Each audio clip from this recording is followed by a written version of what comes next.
Good evening, TTCL Motor fans.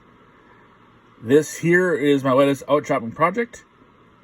It is a restored HP Products 060 locomotive coupled to a modified Maisto tender that I've created a new frame for and attached HP Products trucks to for connectivity. Soldered in a new transfer wire between the cab and the engine and the tender. Painted and decaled the engine.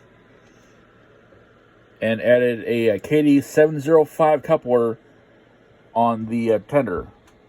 Unfortunately, with how the front pilot is on the locomotive, adding a front coupler is going to be a little difficult, but I'm pretty sure we'll pull it off with decent fidelity. This engine here does run. I've tested out in components. However, Comet has not actually made a formal public display yet. That's coming up tomorrow at the Trains at the Depot show, or also as Train Days, at the Bemidji Historical Society at the old Great Northern Depot in Bemidji, Minnesota.